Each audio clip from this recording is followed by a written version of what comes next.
They took soundings very often, but it was only several days later that the water became shallower. After that it went on getting shallower. There came a day when they had to row out of the current and feel their way forward at a snail's pace rowing. It soon was clear that the Dawn Treader could sail no further east. Indeed, it was only by very clever handling that they saved her from grounding. "Lower the boat!" cried Caspian, "and then call the men aft. I must speak to them." "What's he going to do?" whispered Eustace to Edmund. "There's a queer look in his eyes." "I think we probably all look the same," said Edmund. They joined Caspian on the poop, and soon all the men were crowded together at the foot of the ladder to hear the king's speech. "Friends," said Caspian, "we have now fulfilled the quest on which you embarked. The 7 lords are all accounted for, and as Sir Reepicheep has sworn never to return, when you reach Ramadew's land you will doubtless find the Lord Revlian and Azagog and Mavromourn awake. To you, my Lord Drinian, I entrust this ship, bidding you sail to Narnia with all the speed you may, and above all not to land on the island of Deathwater, and instruct my regent, the dwarf Trumpkin, to give to all these my shipmates the rewards I promised them. They have been earned well, and if I come not again, it is my will that the regent, and Master Cornelius, and Truffle Hunter the Badger, and the Lord Drinian choose a king of Narnia, with the consent—" "But, sire," interrupted Drinian, "are you abdicating?" "I am going with Reepicheep to see the world's end," said Caspian. A low murmur of dismay ran through the sailors. "We will take the boat," said Caspian. "You will have no need of it in these gentle seas, and you must build a new one in Ramadew's island. And now—" "Caspian," said Edmund suddenly, sternly, "you can't do this." "Most certainly," said Reepicheep. "His Majesty cannot." "No, indeed," said Drinian. "Can't?" said Caspian sharply, looking for a moment not unlike his uncle Miraz. "Begging your Majesty's pardon," said Reneth, from the deck below, "but if one of us did the same it would be called deserting." You presume too much on your long service, Reneth," said Caspian. "No, sire, he's perfectly right," said Drinian.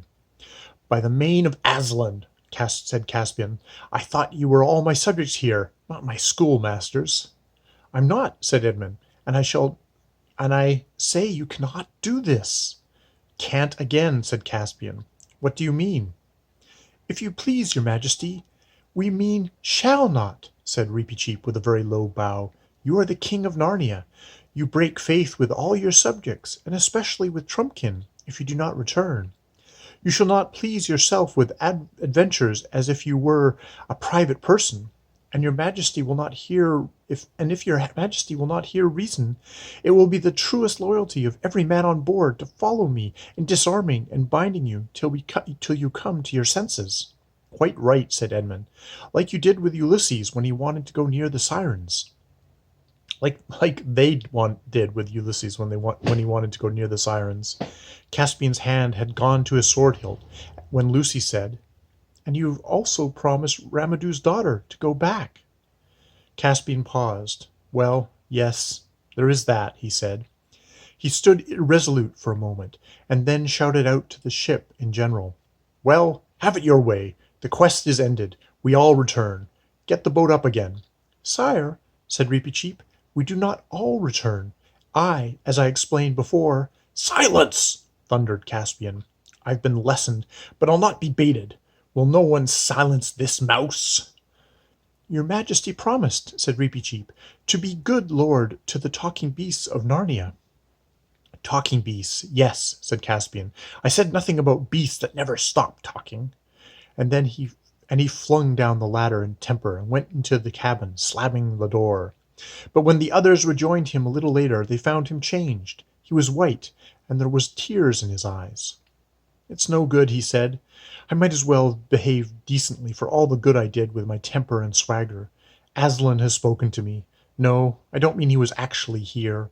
He wouldn't fit into the cabin, for one thing. But that gold lion's head on the wall came to life and spoke to me. It was terrible, his eyes. Not that he was at all rough with me, only a bit stern at first. But it was terrible all the same. And he said, oh, I can't bear it, the worst thing he could have said. You're to go on, Reep, and Edmund, and Lucy, and Eustace. And I'm to go back, alone, and at once. And what's the good of anything?" "Caspian, dear," said Lucy, "you knew we'd have to go back to our own world sooner or later." "Yes," said Caspian with a sob, "but this is sooner." "You'll feel better when you get back to Ramadu's land," said Lucy. He cheered up a little later on, but it was a grievous parting on both sides, and I will not dwell on it. About 2 o'clock in the afternoon, well victualled and watered, though they thought they would need neither food nor drink, and with Reepicheep's coracle on board, the boat pulled away from the Dwn Trdr to row through the endless carpet of lilies. The Dwn Trdr flew all her flags and hung out her shields to honor their departure. Tall and big and homelike she looked from their low position with the lilies all around them. And even before she was out of sight, they saw her turn and begin rowing slowly westward. Yet, though Lucy shed a few tears, she could not feel as much as you might have expected.